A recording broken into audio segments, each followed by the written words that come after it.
This is 99% craps. Hard 10, hard 10. There's the number. I'll take the full odds on the 10, 200 on the hard way. The limit on all the numbers, 250 on the 11. Thank you very much. Say, you played this game before. Just once. Welcome to the Red Eye Gamblers podcast. High above the second largest city, west of the Mississippi. Two chronic craps players, talking craps, playing craps, thinking craps. This is 99% craps. Coming up on our 8th episode of 99% Craps, we spend time discussing bonus bets. Then take a look back at some Biloxi trip adventures. And also look forward to Vegas, Atlantic City, and more dice tables around the U.S. Wednesday, September 12th, 2018, Episode 8. The Red Eye Gamblers present 99% Craps.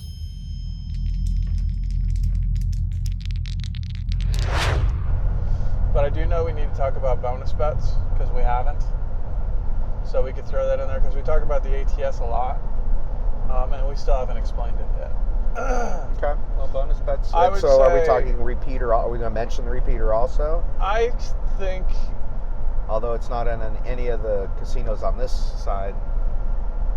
I think What we would you can like? mention the other bonus bets as they're out there, and that at one point we're going to talk about them. But for this segment, we're going to talk about what we play all the time and what we see all the time and what you'll probably see, which is what we call the ATS. Everybody keeps butchering the all tall, all small, all.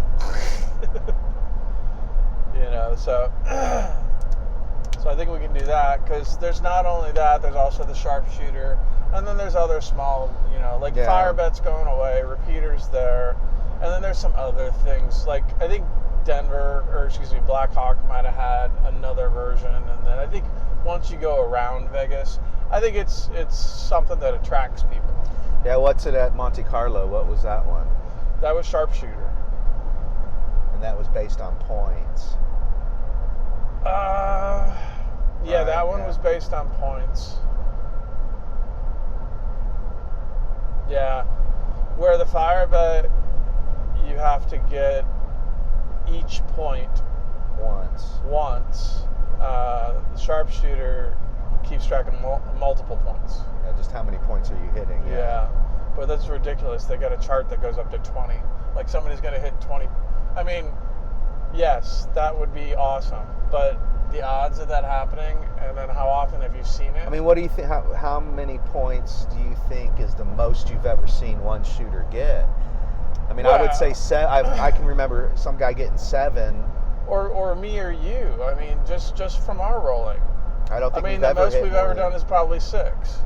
Yeah. I mean, and that's a fire bet. And actually, to be honest, I think, you know, at the beginning, we maybe saw the fire bet get hit. Maybe more than once. I mean, you hear people talk all the time about how they like the fire bet, so they must have seen it hit. But, to Or be it's just honest, the great unicorn that you keep waiting yeah, for. right?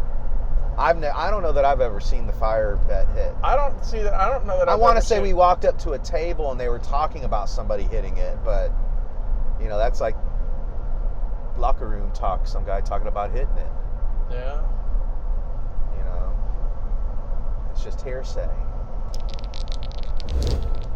But I think my two favorites are the ATS and the repeater. And I think that if we're rolling well, we're going to hit one of, you know, like definitely. you would be hitting one of them. Well, and that would be what would be great for us, is if we lived in Vegas and you started out your day and all of a sudden you find out, oh shit, I'm hitting the fuck out of 9s. Yeah, and that's the funny thing is with repeaters, you kind of get an idea of what you're hitting on a regular pace. Oh yeah, no, that's the thing about us and us practicing at home. We're talking about practice, man. I mean, how silly is that, man? We're talking about practice. You know, having our own table is we're able to see the trends that are happening on the table because we're tracking each roll. You know, we see how many 4s we hit, we see how many 11s we hit during one of our sessions. And so, you know, that's the great thing about practice. We're talking about practice, man. I mean, how silly is that, man? We're talking about practice. You can start seeing these trends and then start trying to act on these trends. Yeah, but the problem is when you're on and you're rolling well, you should never get 12s and a 2. And a lot of times when we track it, you'll see 3 through 11, and they'll all have multiple hits. Yeah. But no 2 or 12 because your dice are on access. Yeah. Well, the other thing is the time that the 2s and 12 will come will be the roll after that. Right, after you 7 Because out. after that person 7's out, they will hit the numbers that you were missing. And it doesn't even have to be a 2 or 12. It could be a 10. It could be a... It always happens. Yeah, it does. That's another good proposition. To hop bet. bet. To hop, yep. It sure would be. But you know what? I don't know that we've ever done it. We haven't done it. I've seen a couple people do it. We should be more cognitive of that and try to. I mean, you could throw $4 at it and hop it if it was a $5. $2. Yeah. Well, I'm saying if it was a 9, you could hop it a few ways. You know. Well, how many times? Actually, I was just going to say that. I've been to the table too many times. How many times do you ever hear somebody say hop 5, 5, 4 hop it, or hop in the 9s? Somebody's always throwing a nickel or something out there for it. I'm always hearing that one. 5, 4 hopping 5, 4. Yeah. You know, or 3, 2 hopping. But yeah, I mean that's the whole point. You got to see what happens on the table. You know, and sometimes it's so obvious, but then you don't do anything about it. And I would say that is one of the things. If somebody's shooting for a number to finish the ATS, and they 7 out, and you know they were trying to get it, I would hop it the next 2 turns at least. Yeah. We say this, and yet we never do it. I know. You know, there's other ways to test this theory. You know, as opposed to directly hopping it, you can. If it's a field number, you can bet in the field, or if it's a horn bet, you can bet the horn. You know, which sure, is good, actually, that's not a bad idea. You know, and you can start testing these rules with low. Yeah, but low you can bet low. You can but bet a hop bet's still low risk. It's lower than the field, actually. Yeah, I was just going to say. I mean, that's true, actually. And then you're only doubling your money. Yeah, where the amount of money at risk. A hop bet is 15 to 1. Yeah, you could say you could do a $4 hop as opposed to a $5 field. Yep. My mistake. No, I think it's worth throwing a nickel chip on it. Well, and it's another one of these things of it's habit forming. You haven't done this, and so you forget about it because there's so many other things you're thinking about at the table. You know, it's like we keep talking about. We're making a playbook for craps, just like a football team has a playbook. You know, when the point is this, you know, and it's this many times into the roll, you know, these are the plays that we can play or we should play, or no, it's just a matter of having all these plays in your back pocket and you pull them out when you see the opportunity to need them.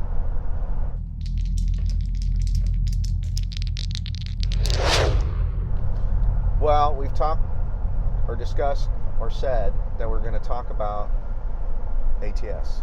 Oh yeah, we still haven't. We still have We're not. talking around it. We're talking around it, and these people are probably very confused on what we just said because it sounded pretty random to me. Yeah, a little bit. Yeah. So, yeah, why don't we circle back around and tell everybody about what we call the ATS. One of the fun bets at a casino. This is like playing the lottery. It's like playing the lottery at the craps table. It's like having a ticket for a possible lottery win. And per dollar, it's the highest paying bet on the table. I think that is something I can agree with you on. So the ATS, what we call the ATS, is the all tall small. You've heard a lot of people talk about it, but it's one of the bonus bets, one of the more popular bonus bets on the craps table across America, for that matter.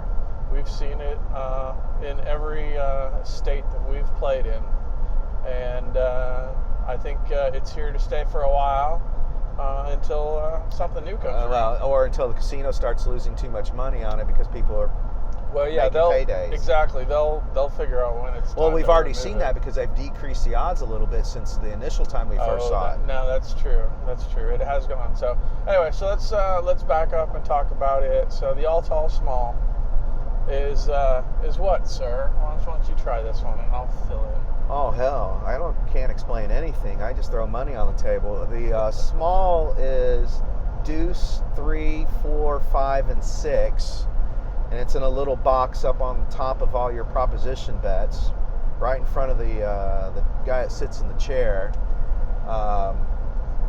And then the other side of there's 3 boxes on the other side. On the right side is your 8, 9, 10, 11, and 12, and that's your tall side. And in the middle of those 2 boxes is your all, and that covers 2 through 12. I'm not going to count those down for you. Do that yourself, but 2 through 12 without the 7, of course. So the idea is, if during your roll, before you hit a 7, because if you hit a 7 even on a come out roll, it resets that, and then you have to repay for it. But if you can take the dice and just start rolling, and you just start rolling and hitting those numbers, they're going to put a small little chip, a lamer on it to cover it as you hit it. So if you start with a 6 on your come out roll, they're going to put a 6 over a lamer over the 6, and as you roll and as you knock them off, you get paid. If you hit one side, if you hit the other side, it means you hit both, and that pays real well. Now, why don't you? Is that? Yeah, no, you did good. You did good. So yeah, so basically there's 2 halves. You've got the small half and the tall half, and different casinos are betting different ways.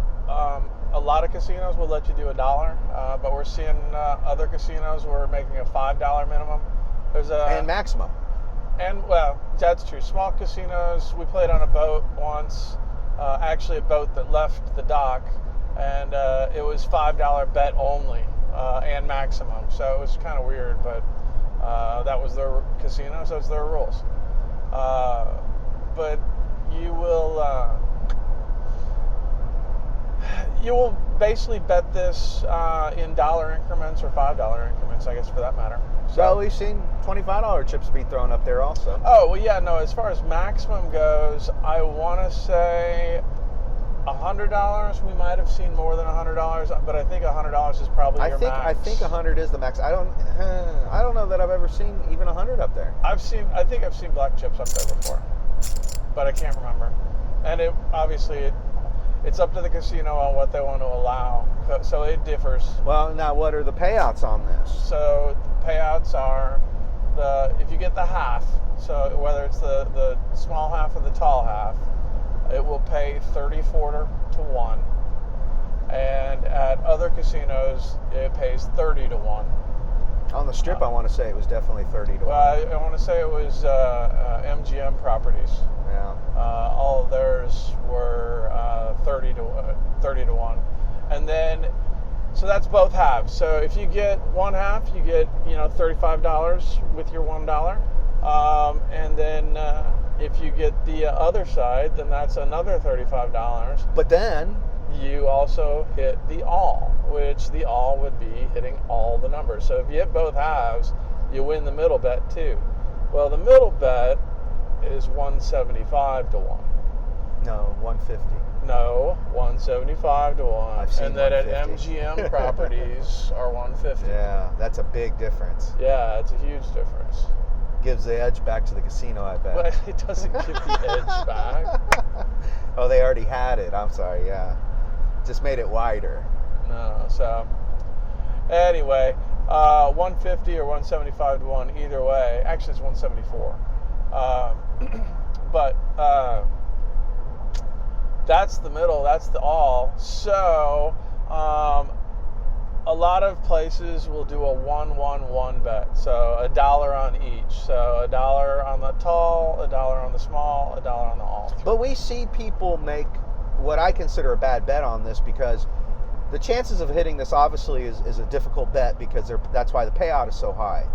And I see people literally put, like $1 on the outsides and then put 5 or 10 in the middle on their bets. I was just going to start talking about, so you can start with your minimum bet of $3, and then you can increase it up.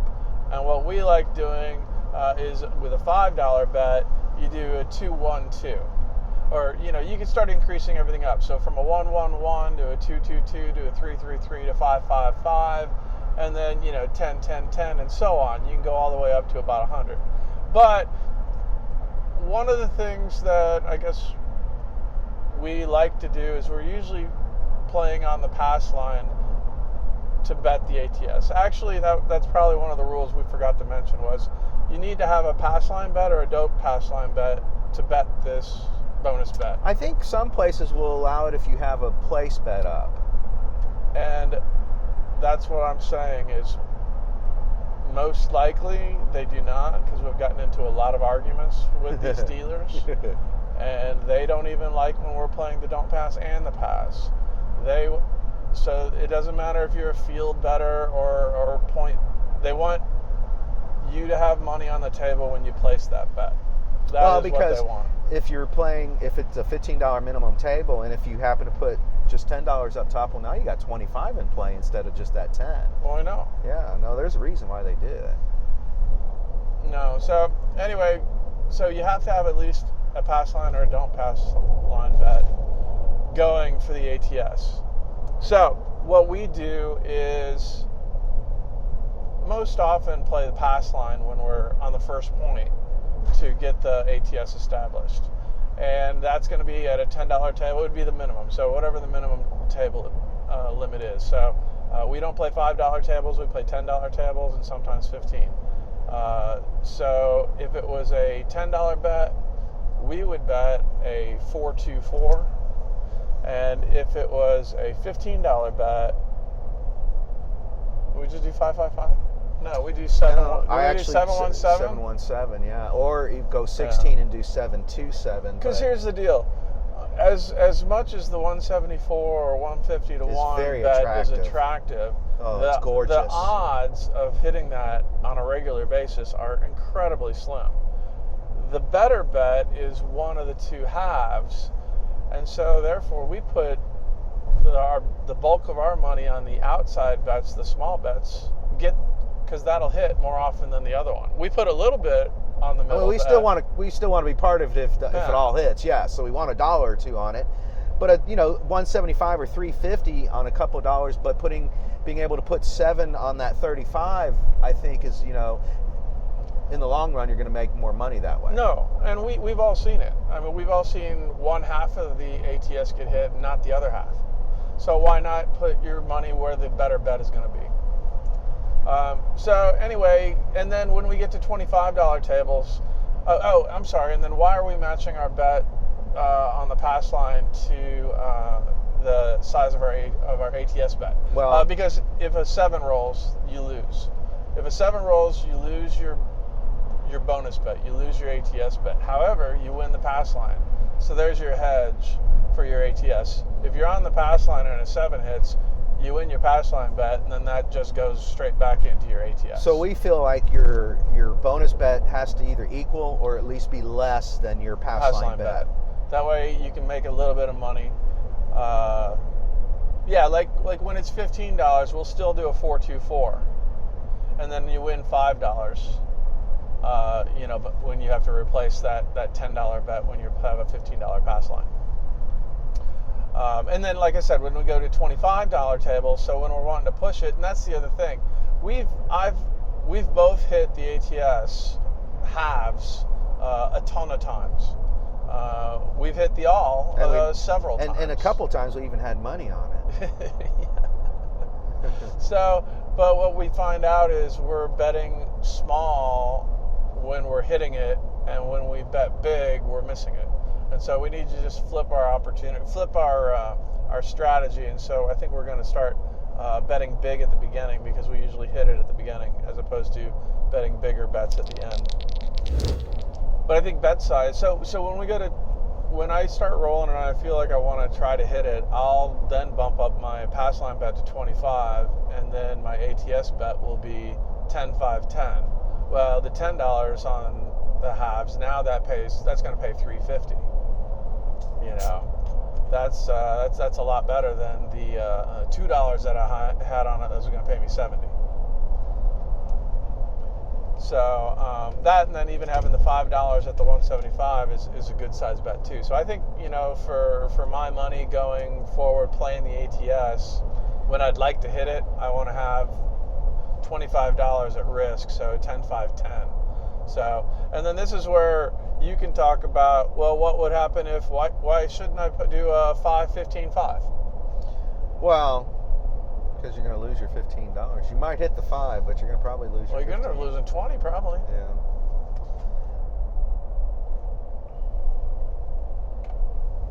No, the ATS is a fun bet. It really can get a table going, but sometimes right after, it drops off. Yeah, goes cold. I like it for several reasons. One is you then will now be able to track what is hot with the dice. You will now know what numbers they hit, and they track them up on the felt. I don't think most people pay attention to that. I don't think so either, but you can look at the ATS and see, oh, they haven't hit 4s and 10s at all. Right. You know, and they've been rolling for 15 minutes, and you know, the 6 and 5 are just marked and nothing else.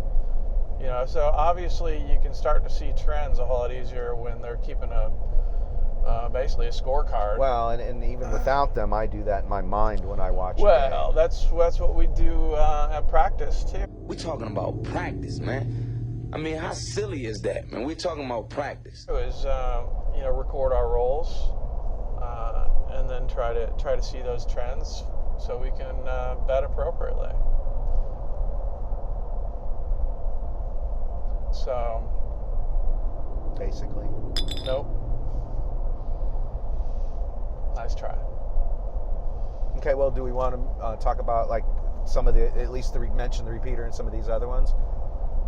Yes. We need to talk about, just at least mention the other bonus bets. I'd like to talk a little bit about the repeater bet. Well, just okay, our second favorite. Yeah, it's the second most common. Well, maybe you not. say that it's common in Vegas. Yeah, because that's realistic. We didn't see it anywhere. I don't know. Did we see it in Blackhawk? Because we did not see it in Biloxi. No, did not see it on the way. No. Well, so it's not in Louisiana. I think it's only in Vegas. But that's a fun bet too. If you're a roller, then the repeater bet is for you. Yeah, if you're one of those shooters that likes to hit or does hit a certain number, or hits one number. Yeah, like you have that 6 is just the number that you like. It rolls for you, or that 5. Yeah, I know several people that say 9's their number. They can hit 9s. They can hit 9s all day. Well, then the repeater bet's for you. And even better, if you're a horn better, if you do 3s and 11s, this works out to be a really, really cool bet. Well, because you could become a master repeater. Yes, I guess.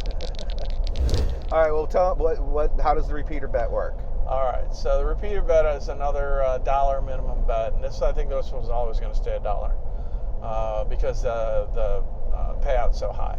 Yes. So the repeater bet basically is saying that you need to, you're going to make a bet on a number and you have to hit that number so many times in order to get paid. So this one it's a bonus bet that you would bet $1. Let's just start it on $1. So $1 on the 2, the 3, the 4, 5, 6, 8, 9, 10, 11, 12. All those numbers you counted it are out. available. Huh? You counted it out. I did. I can do that. My shoes are off. Go for your OCD. Yeah. Stop messing with my head. All right. So that's $20. No, it's $10. There's 10 numbers there. Oh, I'm sorry. I went $2 a piece. Why are you interrupting my story? You asked me to tell about it, and then you interrupt. Oh, because I'm good at that. If you want to tell them about it, you tell them about it. No, the repeater is you like the repeater. Okay, so the repeater is what again? You're the master repeater. Yes, exactly. Yes, the repeater bet is just a bet you repeat without saying what the bet is. So the repeater bet is a $1 minimum bet that you can place on all the numbers or any of the numbers, 2 through 12, not including the 7. So it's 10 numbers total. So if you wanted to put $1 on every number, that'd be a $10 bet. Or you could just do the extremes. You can do any bet you want. You can bet any number you want. I just wanted to say extremes. Well, you have to explain what the extremes are because nobody knows what the extremes are. Oh, well, 3, 11, 2, and 12. And why are they the extremes? Because they're extremely hard to get. I do not think that. Well, okay, that's one reason why they're called that. That's my reason. They're hard to get. There's only a couple combinations that make each one of those numbers up. All right, so let's see. I think I was talking about it's $1 minimum bet, 2 through 12, and what you need to do is repeat the number to get paid. So you need to hit a 2 times, and then you can get paid. You would need to hit a 3 times. Wait, I'm wrong. No, that's correct. I'm correct? Okay, good. And then a 4 times, a 5 times, and a 6 times. And then you mirror image that over to the sisters. So the 6 and the 8, the 5 and the 9, the 4 and the 10, the 3 and the 11, the 2 and the 12 pay the same. So, and then you need to hit them the same number of times. So you have to hit the 8 6 times, the 9 5 times, the 10 4 times, the 11 3 times, and the 12 2 times. When those pay out, they pay very, very well, and that's why we're only talking about putting $1 on them, because they pay well at $1. It's also a $10 risk. Obviously, you can go higher, but if you wanted to put $5 on each number, that's 5 times 10. That's a $50 bet now. And again, this is a bet that reacts the same way to 7 as the ATS. When the 7 hits, everything clears. So it resets. So that all being said, what does the repeater pay? And that is the question. So the 2 and the 12, if you hit those twice, it would pay, hold on, it would pay 40 to 1. And then if you hit the 3 and 11, that would pay 50 to 1. Then you go to the 4 and 10, and this is the one that we always kind of get a little fine. I think it pays 65 to 1. Yeah, at one time though, I think we were somewhere that it paid 56 to 1. But I could be incorrect about that. So let's just put it this way: it pays the middle amount. It pays a good deal. But Yeah, it's a $50 to $60 bet, somewhere in there, depending on your casino and the notes that we don't have in front of us. Then the 5 and 9, that actually starts getting it. You have to hit these guys 5 times though. So now we're starting to get up to it.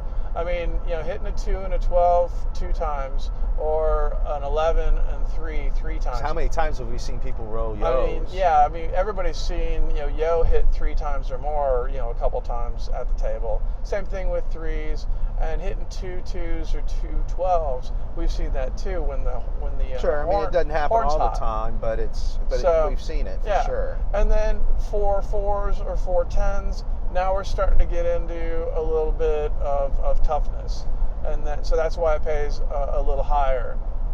And then when you get to 5 and 9 pay 80 to 1, which now we're talking about some real money, especially if you've got that as a $5 bet instead of a $1 bet, or now even putting $2 on the 5 and 9. Well, and if you're pounding a number, yes, you can 5 or 6 times, you should make that heavy. You should also have some money on the place bet itself. Well, sure.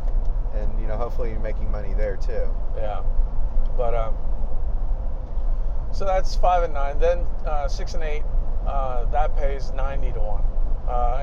But you've got to hit that 6 times. Now, even though we've seen it, we haven't seen it when it's been at a repeater table. And that's the thing. Repeater bet, again, we've pretty much only seen in Vegas.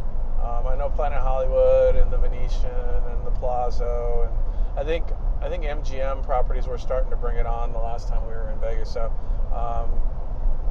but I don't know that I've seen it outside of Vegas. So there's that. But those are our basic two. Those are two of our favorites. There are a few other ones that we've come across. I guess I'd love to play the repeater more often, because I think I think it's that's easier. what we, It's easier to. I mean, 11 or something. You I know. think that's the way that we roll is we tend to pound a certain number. Yeah. As opposed to being able to hit all the numbers 'cause, once. yeah, if we're on, we're not hitting those outside. You know, the Yeah. 2 and the 12. So, but but there's a place for both of them. We like them both, and we play the ATS the most. The strategy to it again is if you have a pass line bet, make sure that the pass line bet and the bonus bet are equal, or the bonus bet is less than. That way, when the 7 hits,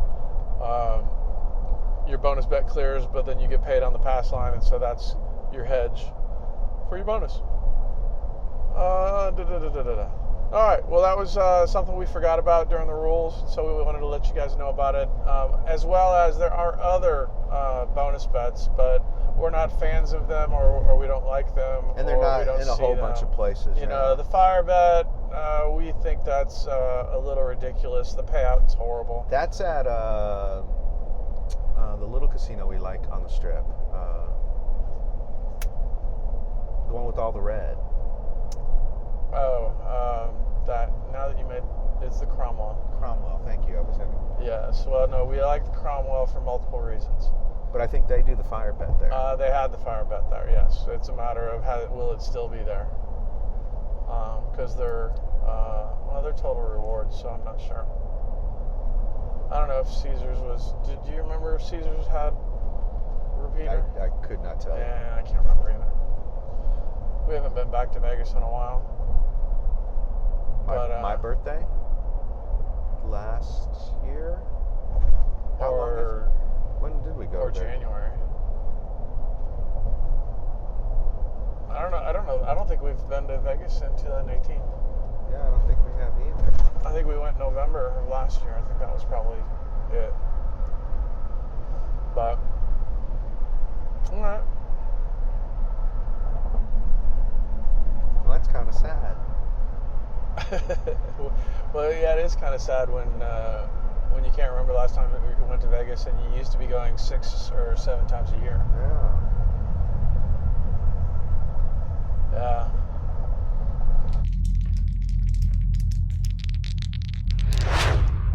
Because we probably, there's only so many sessions you can roll. Well, and that's kind of what I think one of the problems we ran into on our Biloxi trip is we had too many sessions planned, I think. For our bankroll, yes. Yeah.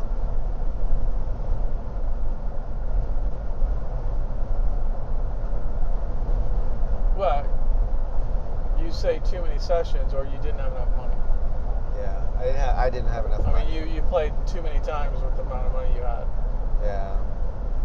So I wouldn't say we had too many sessions. I said we played too many for the amount of money we had. We had plenty of money.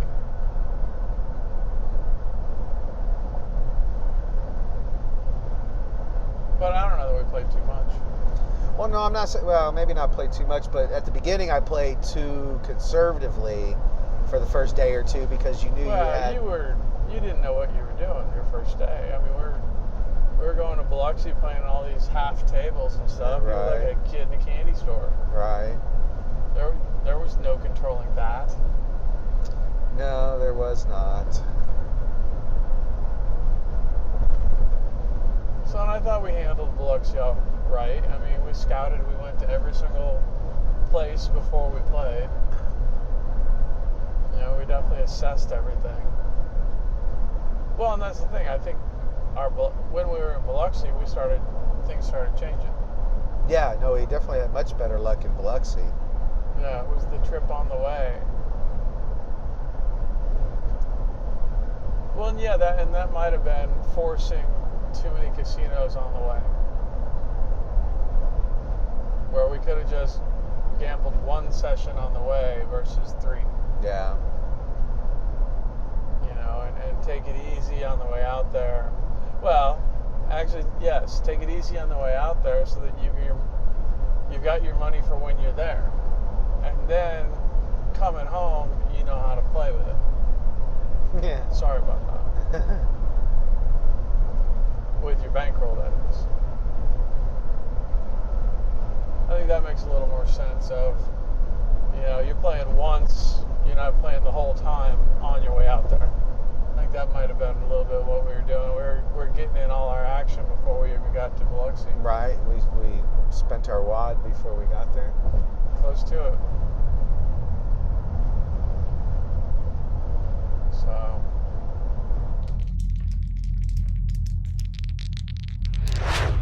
Oh, and I remember now, and we're going to have to talk about it later, because we're about to run into a rainstorm. But this was where you ran into a dealer you didn't really care for. Remember the guy was being kind of wasn't paying bets and he had a hard time with math?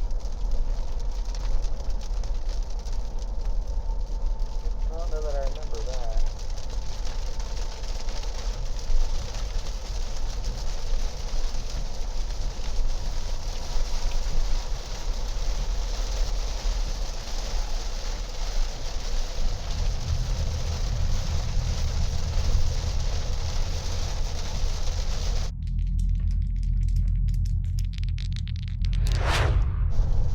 Okay, so we forgot to talk about Treasure Bay. And so in Biloxi, from our Biloxi trip. So Treasure Bay was down about 3 miles from Beau Rivage, so I guess that's west on the beach, but it was across the beach just like Harrah's was. So you could look across the street over and there was the water, but it was down further. There was a lot of public access on the beach, and there was a lot of convenience stores and things like that on the way to the hotel. And then the parking lot was next to the facility, and it was a lot, no parking garage. It was a cool casino though. Had a really neat chandelier, didn't it? Yeah, no. So it actually, you had to go upstairs. So the first floor was the hotel, and then the casino was on the second floor. So you take the stairs, or you could take an elevator. And then it was actually kind of a small casino. Really only one pit area with table games, and they did have a craps table. And then the cashier's stand was right behind it, and then the buffet line was not too far away either. So, it was definitely a boutique-y type of casino, though. Yeah, I mean, it had a theme going on. It definitely was a local place. It wasn't necessarily affiliated with the major chains that are out in Vegas or Atlantic City, I don't think. So it kind of was had local charm. It had a seafood buffet, and then everything was kind of blue and had an ocean theme, I guess since it's on the water. So they had fish artwork and then a lot of hand-blown glass stuff. They actually had a Chihuly chandelier over the stairwell, but nothing will compare to the Chihuly installation at the Bellagio. All those plates. Yeah, that's one of our favorites. Yeah, that's his real masterpiece. But they got a little piece of it at Treasure Bay as well. But then the craps table was a 12-foot table. It was 5 foot minimum. 5 foot minimum, $5 minimum. I'm sorry, $5 minimum. And then it also had ATS, and it was double in the field. And the table was warm. Yeah, I think we did pretty well there. And I think we were playing both sides there too. And then what else? It was a full table most of the time. I mean, like a good 3 and 3 on either side. There was like always at least 6 people. We did have the opportunity to throw. Yeah, but we were on the wrong side actually. Well, I was on the end. So, I mean, I was just throwing like I would throw if I was on the end. But I think I hit half ATS. I do believe that to be correct. So, but we liked it. It was small. Was it worth the drive? I mean, it's only 3 miles. I mean, I guess I would rather go to Scarlet Pearl than Treasure Bay, but there was nothing wrong with it. Well, and I think one of the best features of it we didn't get to enjoy because we were there at night, but the restaurant that was on the 12th floor had a beautiful view, apparently, supposedly. They have a really great bar and restaurant that is up on the 12th floor of the hotel. and it's basically all glass and overlooks the Gulf of Mexico. And that would be a beautiful view to see if you don't go at night. We were there at night, and we got a free drink. Actually, that was the cool thing. We got our membership card, and right away they gave us a free drink. Well, So- they want you to go visit the restaurant and see how cool it is. Well, that was the deal. If they wouldn't have given us the free drink, then we never would have found the bar and figured out how cool it was. Okay, here you go. That would be reason to come back to the place, would be to go to that bar. Yeah. And then hit the craps table if it wasn't busy. And then with a $5 table, why wouldn't you hang out for a little bit? No, that'd be a nice little evening, little getaway, little happy hour. Actually, yeah, it's not in the evening. You want to go for lunch or happy hour. Yes. You know, who knows, maybe if they're open for breakfast, maybe sunrise. But that was the one difference that hotel had over the rest. This one had a view of the Gulf. All the rest did not. You were looking at the casino. You were looking inside. You had no windows. So this was, it wasn't in the casino. But then again, there was also glass in the casino, so you could see across. I think they do pride themselves with having a view of the Gulf. That's unusual because usually casinos make it so that you have no idea what time it is outside. Yep, that is true. Yeah, but then again, you know, if you've got a beautiful natural feature to flaunt, go for it. And if you're trying to differentiate yourself from other people or from other, facilities, that's the way to do it.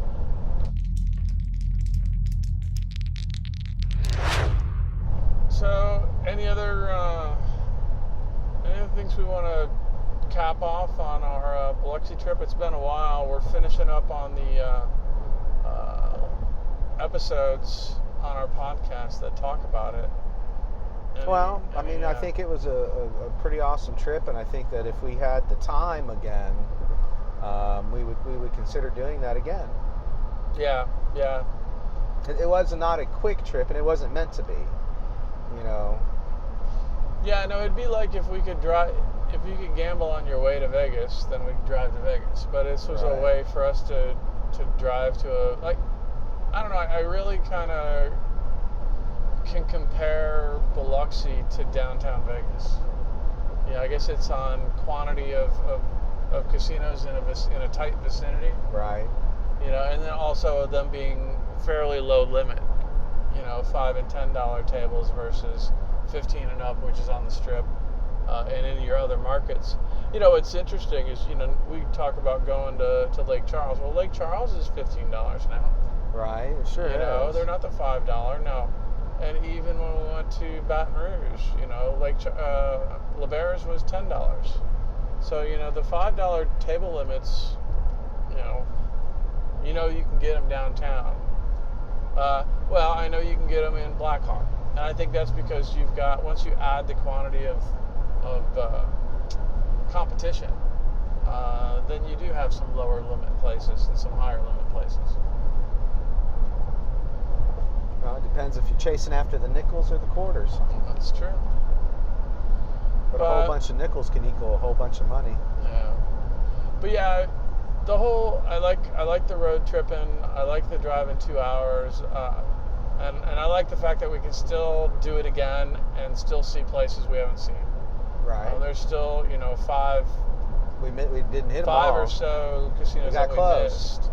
Well, and we don't have to go. Well, for instance, New Orleans. We don't have to go into Harrah's at New Orleans because we already played there, versus staying on the outside of New Orleans and then you hit the other 2 casinos. I think there's a Boomtown and then there's some other local thing. But you hit those 2, and then from there, I think it's like 45 minutes, and then you're in Bay of St. Louis, and I think the Silver Slipper's there. So, and we didn't hit that because it was outside of Biloxi. So you hit these couple on the way in, and I think that would be fun too. And then we decide what to do in Baton Rouge. We obviously have seen everything, so we pick one. And I would think it'd be Hollywood would be the way to go. Even though LeBare's was nicer, it was 20 minutes from the highway. Yeah, it was harder to get to. Yeah. where Hollywood was right off I-10. You know, you could get there 5 minutes from the highway versus, 20 minutes and then a 5 to 10 minute walk into the casino, because LeBear's is a floating casino. So you have to walk on that boat dock all the way into, to the river. So definitely want to do it again. And then the time frame too. And actually, I think we did it at the right time. I think the springtime is the best time to go, because the other time would be the fall to go versus springtime, Sure. versus summertime or winter. So winter could be interesting because I bet it would be dead because it's a beach town. It's a beach town, yeah. So it could be the place to go for the winter versus going to Vegas for the winter, and it's cold in Vegas. Yeah, it gets real cold. It gets The like wind. 30 degrees. So Yeah. maybe Biloxi turns into being the winter destination. And it will end up being slow because it's a beach town. That actually makes sense. But otherwise, I was going to say spring because there's no college football. What happens during the fall is college football, and everybody road trips, and you get all these caravans going from game to game, and you've got a lot of colleges on the I-10 corridor. Right. And so Thursday, Friday, Saturday, Sunday is college football traffic down in the south. So, and then you also have accidents and things like that. So I would probably try to stay off I-10 during the fall. So if we're looking at prime time for Biloxi for us to get there, spring when we went would be good, or possibly even in the winter. And I bet you, I know for a fact, I mean, we just thinking out loud, they're a beach town, so they're not going to have any traffic unless it is for the casinos. Right, and we're all heading in the same direction. Yeah. Yeah, that might be, how we usually try to go to Vegas in the wintertime. I wonder if that would be cheaper. Because that's the other thing, it's cheap to get to Vegas in the wintertime. That's when you can get your $220 round trips. Oh, that's a tough one. We'll have to get back to you on that. Yeah, Dave will talk his way in and out of this several times before he lands on his decision. No, I'll perfect the move. Whatever the move is, it'll be perfected.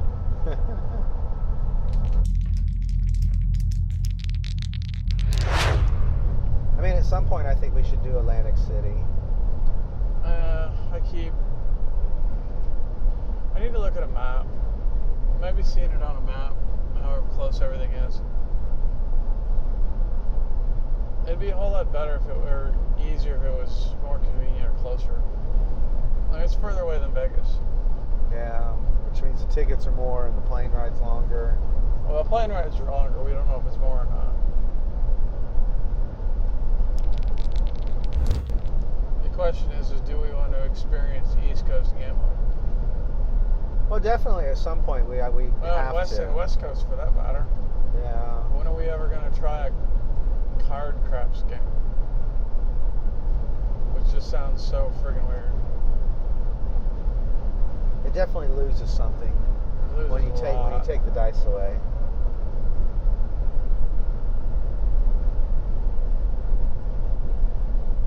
There's got to be a different style of play, a different strategy for sure. Well, from what I'm hearing on podcasts, it's like hardways come all the time. Everybody's always pressing hardways and making a buttload of money. It's true, because you're taking the skill out. I wonder what kind of trends happen. That's an interesting thing. I never really thought about that, but you're right. Throwing the hard ways is much harder than getting dealt the hard ways. Yeah. I mean, then it's just a regular 6. You still got probability involved, but of course, but where are they in the stack of cards? yeah. Well, card craps would be a completely different concept, really.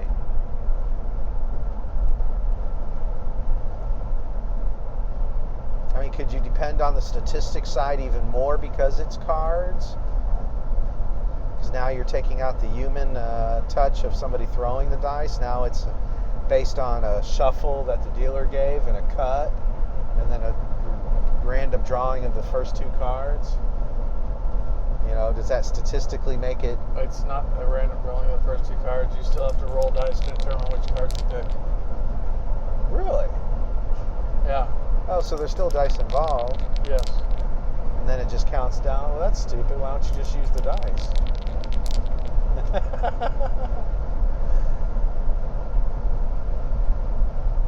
I've got to see this game. You have no idea how it works. I've never seen it. I've never been to a state where it was played. We've only made a point of going to states that had dice. So no, That had real craps. That have real, right? I mean, it's like a stepmother's child.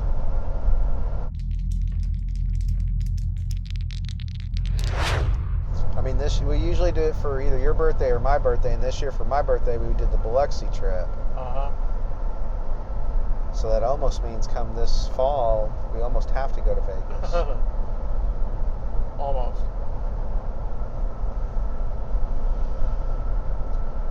Well, you know, right before Thanksgiving it's pretty cheap. So that's usually when we go. So maybe that'll just work itself out. Then again, I think we should think something around Thanksgiving. We could, you know, maybe even leave on Thanksgiving. Because I think that would be the cheap day to travel, not the day before. Right. The only thing I know about going to the airport after a holiday, like if you go Christmas Day, you can't find parking. So definitely have to Uber or have someone drop us off. Even the outlying parks get filled? Pretty much. Well, yeah, you're usually, if you're there, you're in uncovered parking. Yeah, usually they're sold out or they're full. So maybe we just make a reservation.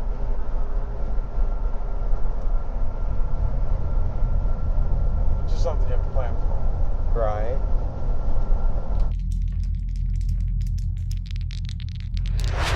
Well, we did say the next time we went to Vegas we wanted to stay at Aria. Aria or Cromwell? I think those are the two. And those are the two that go away. What do you mean they go away? So they sell out. Oh. The free rooms sell out fast. Yeah. They're limited quantity. Yeah, no, Aria would give us another perspective. Well, we would definitely gamble more at Aria. And I have to say, I think we would treat Aria initially like we treated Harrah's in New Orleans. We haven't really ever rolled well there. No, we and haven't. It's got microfiber. Yeah. And they've got high limit tables. They do. And they've got a lot of them. So yeah, we actually really haven't played a lot of time at Aria. No, because well, they either have been full or it just something didn't work out.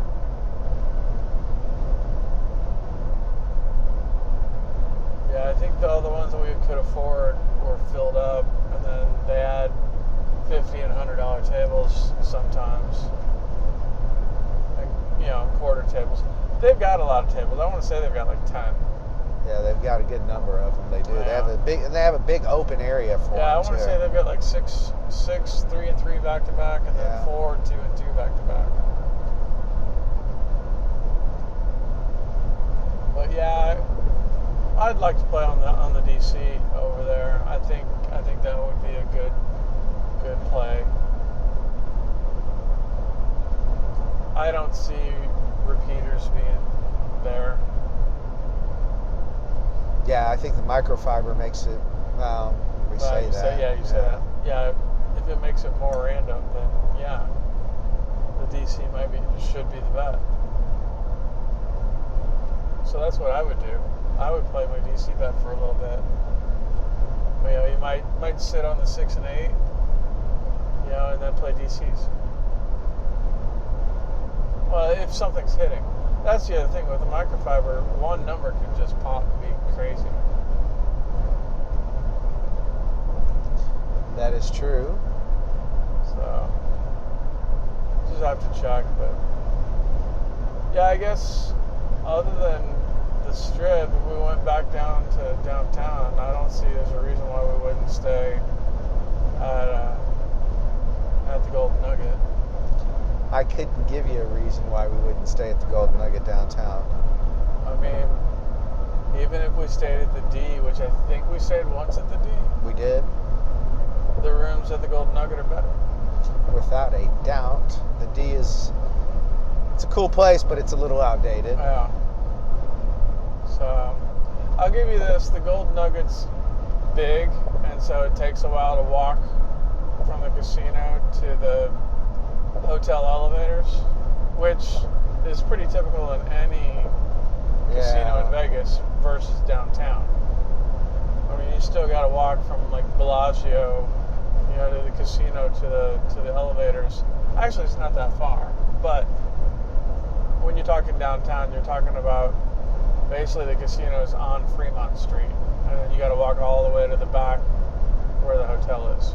So Yeah, because to be honest with you, you got to walk around the pool. We love the look of the strip more because it's more modern and everything is there, but we like downtown because of all the casinos being so close together. Yeah. Because you can really literally go in from the front door of one and just walk a few feet to get into the next You'd be there one. in less than a minute. Where, when you're on the strip, those properties are acres large. Yeah. No, it's a completely different experience. And yeah, if you wanted to see a bunch of casinos, you should go downtown because you can see a bunch of casinos. If you want to go see a bunch of casinos on the strip, then bring your walking shoes. Now, you should take your walking shoes no matter where you're at in Vegas. I always leave my high heels at home. But it's crazy the amount of walking necessary. Just going through one casino to the next in Vegas is like walking through a mall. Literally, there is one. And a lot of them, there are malls, right? Yeah.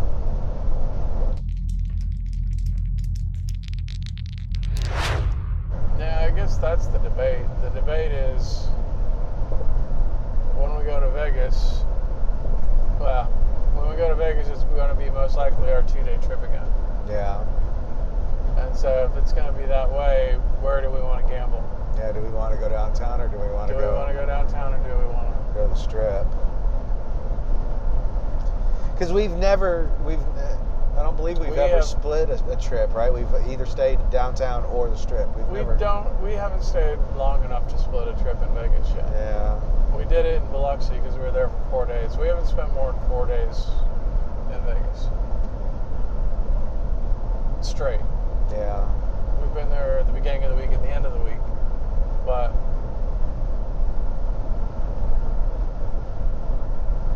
no, and that would be the deal is, we'd get 4 nights at Golden Nugget, and then we would get 3 nights or 2 nights somewhere on the strip.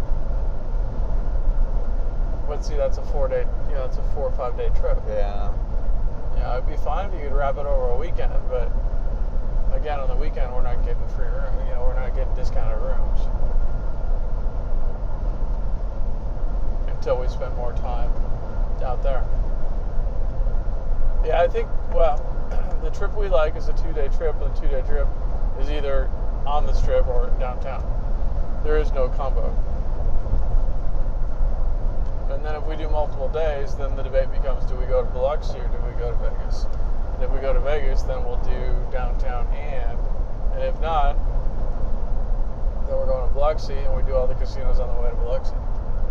So there's our downtown and strip action. It's driving to Biloxi and back. Yeah.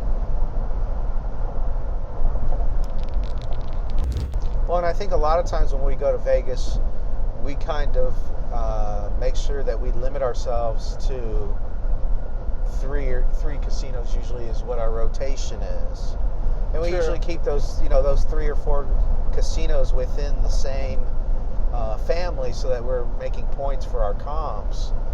But we usually have a little circuit that you walk us through, taking us to each casino until we decide to play, where we're playing. But Right.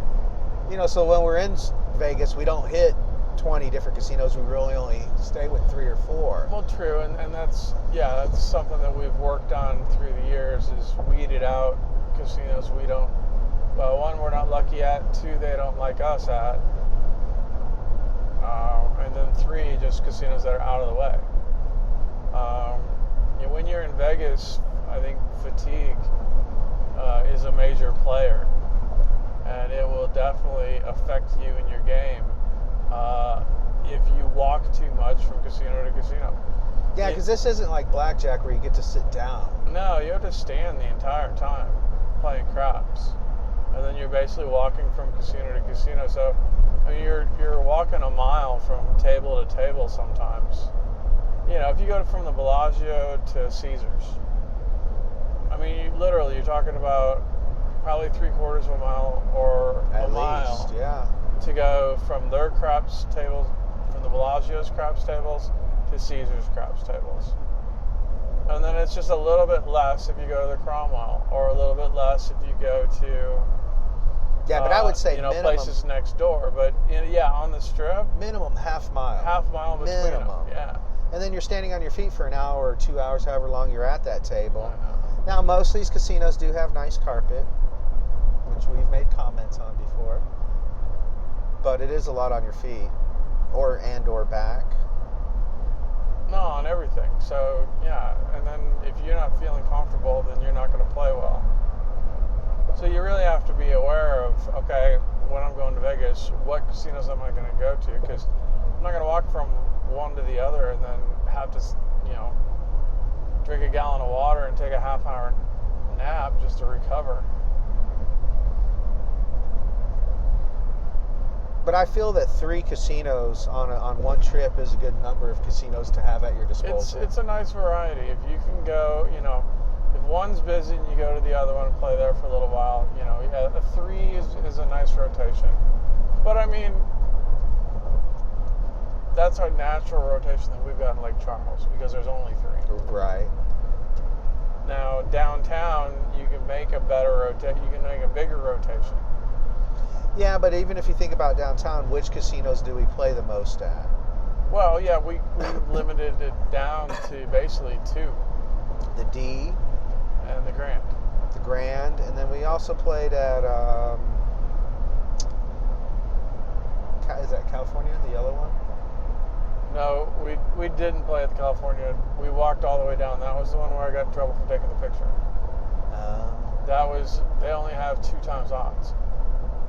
Oh yeah, but that's the one with all the plaques up on the wall. Yeah, okay. So, but we still haven't played out there. But thanks for bringing that up. Now I can't remember what I was talking about. Do you? No. Yeah. Okay. I think we were talking about casinos we play at that's close by.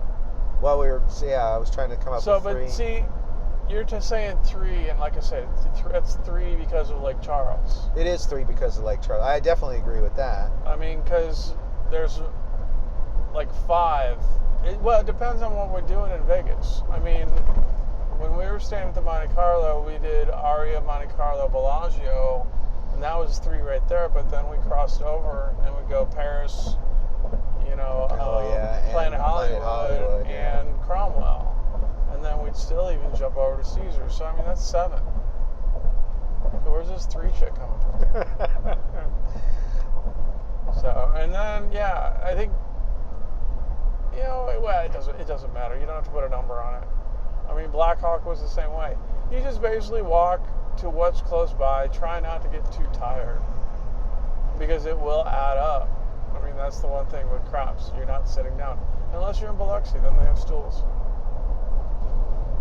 You can ask for a chair, I suppose, but it's a little embarrassing if you're a young person.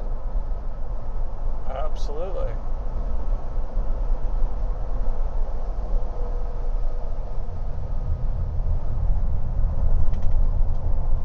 All right, well, this is just too much gold. names. That the renovation finally went all the way through. I think the pool's even open. Oh, good for them. I know, but it's a shame. I like the name Monte Carlo. I like the fact that I could go to Monte Carlo without going to Monte Carlo. At least we got to stay there. I did. I can say that I did go to Monte Carlo. Because that's the whole reason we started playing craps. In Vegas, down the strip. No, it was because you wanted to go to Monte Carlo on your 50th birthday. I did want to go. I've changed my mind since then. The more I got into researching playing craps outside of America, I don't know that there's a better place to have more fun gambling than Vegas. For the amount of entertainment that you get, there's nowhere else that you can get that as much. And we're not even talking the adult side of Vegas. Strictly the strip.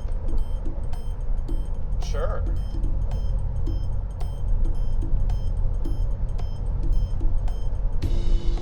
Yeah, I miss Vegas.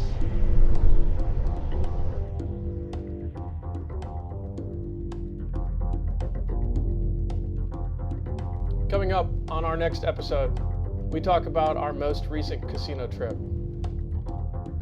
and then discuss two cornerstone craps plays, the pass line with odds and the 6 and 8. The Red Eye Gamblers, thank you for your time, and hope you got a little something out of this week's podcast. Here's to rolling sevens on the come out, and may your 6s and 8s always be hard. Cheers.